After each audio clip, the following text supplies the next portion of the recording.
दुख तो है इस बात का कि सब कुछ जाने के बाद भी हम कर्जेदार हैं, हम ऋणी हैं। ब्राह्मण का 60 भार सोना हमारे ऊपर कर्ज है, वो कहां से देगी तारा। अब माफ करना, आज हम वो कहने के लिए जा रहे हैं, आज से पहले शायद किसी ने नहीं कहा होगा। तुम्हारे पास में इसलिए आया हूं तारा, क्या तुम मेरे साथ में बिक सकती हो, हमारी धर्म की नाव को उस पार तक जाने में थोड़ी मदद कर सकती हो तारा। तारा कहने लगी है, महाराज तुम तो ऐसे पूछ रहे हो जैसे कि मैं किसी दूसरे की पत्नी है। महाराज ये शरीर मेरा है, लेकिन इस शरीर पे अधिकार आपका है। देखना बहुत छोटी बात है, शरीर के टुकड़े टुकड़े भी करवा दो फिर भी मैं मना नहीं करूंगी, बोली है वो अर्धांगिनी अपने पति से।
देखना बहुत छोटी बात है महाराज, शरीर के टुकड़े टुकड़े भी करवा दो फिर भी मैं मना नहीं करूंगी।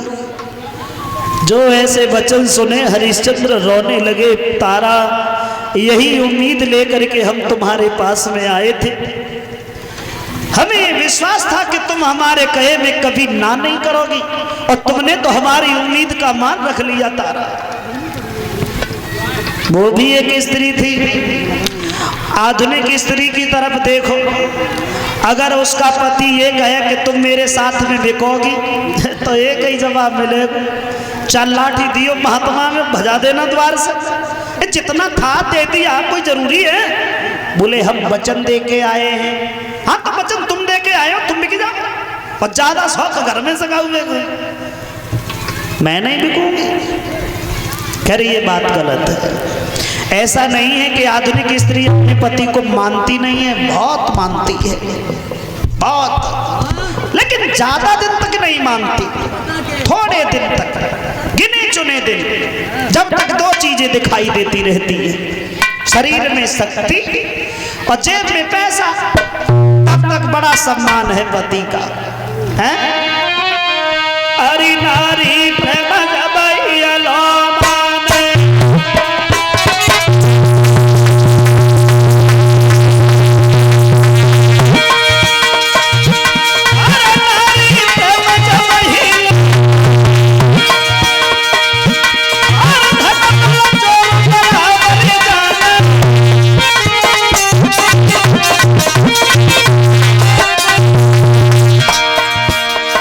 शरीर में शक्ति और जेब में पैसा जब तक है तब तक ही बड़ा सम्मान है पति का।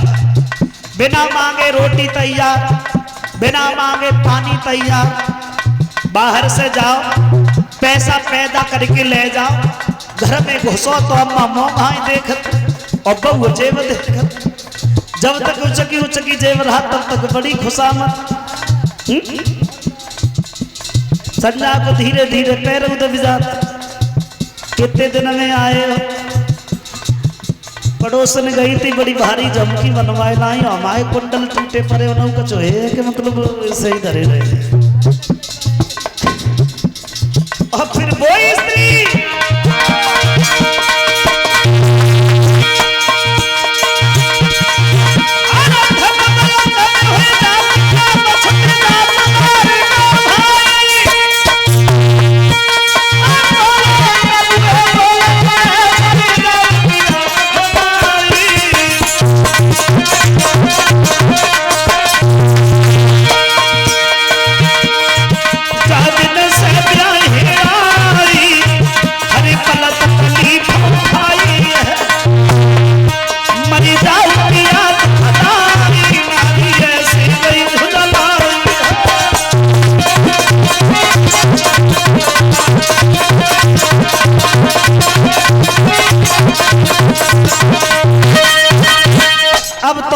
अंतर आ गया है। जब तक शरीर में शक्ति है, पैसा अपार है, तब तक तो सम्मान है, और कुछ बुरे दिन आ गए फिर कोई मतलब नहीं है। तुम्हारे साथ रह करके जिंदगी खराब हो गई, ब्याह का बहुत तुम्हारे से ये शब्द आते हैं।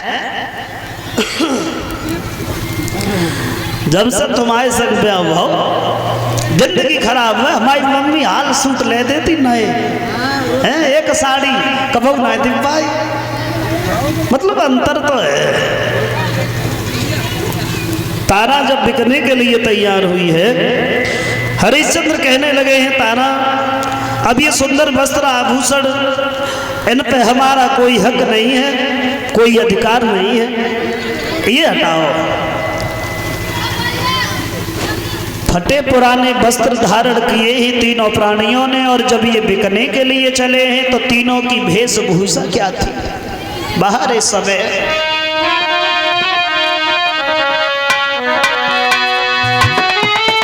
रानी को सब सिंहार छुटो के भला एक सारी मोटी है, और राजा पे के बल धोती है, रोहित पे ये कलंक होती है।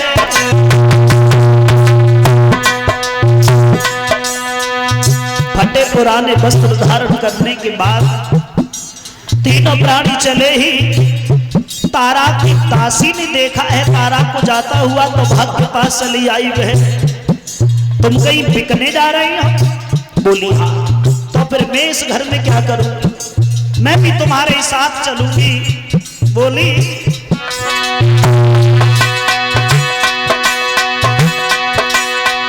तुम बिना कैसे रहूंगी घर अकेली, किन से मन की कहूंगी सुनो सहे।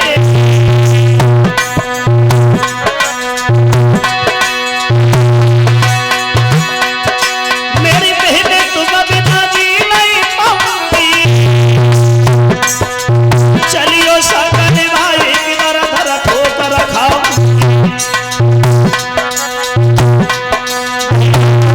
देख की दासी को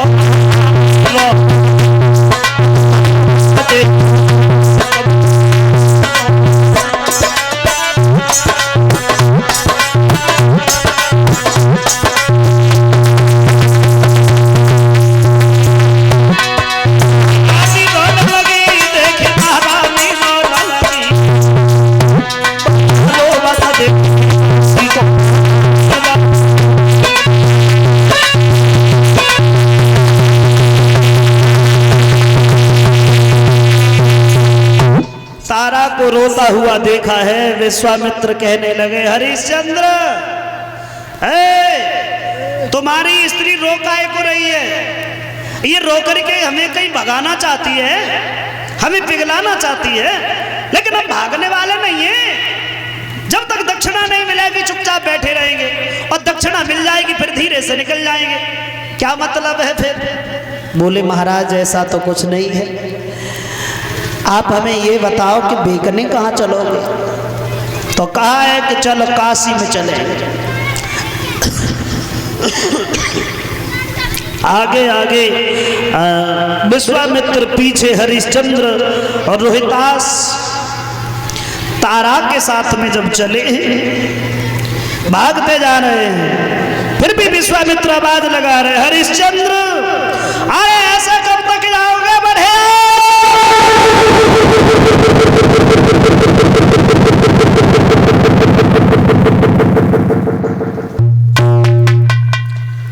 थोड़ी दूर चला गया है रोहितास से, फिर बाद में जब थक गया है तो तारा कहने लगी महाराज थोड़ी देर रुक जाओ, मेरा बच्चा चल नहीं पा रहा है।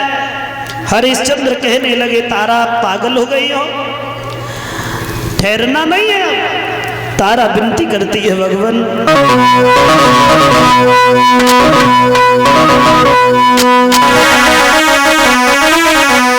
अरे सैया मैं कछाया मेरे से पाई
परिजन सुने।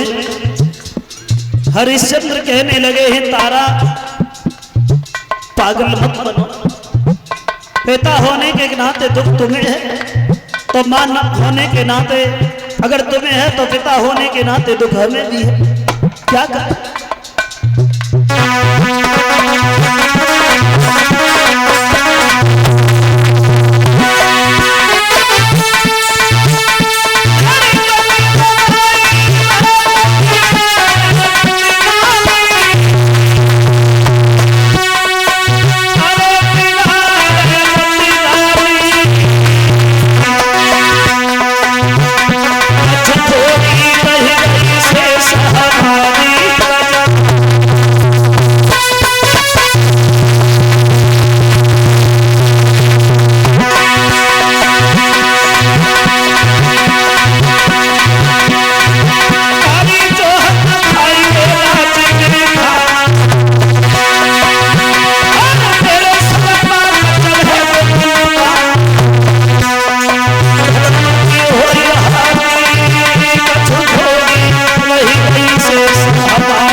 आगे बढ़ो, ज्यादा दूर नहीं, अब थोड़ी दूर और रह गए हैं। और उसी समय नतीजा ये हुआ है रोहितास को लेकर के तारा चली है। धीरे धीरे धीरे धीरे जब काशी के नजदीक पहुंचे, काशी में जाकर के एक चौराहे पे खड़ा कर लिया और आवाज लगाई, काशी के लोगों, हम तुम्हारे नगर में 3 प्राणियों को बेचने लाए हैं।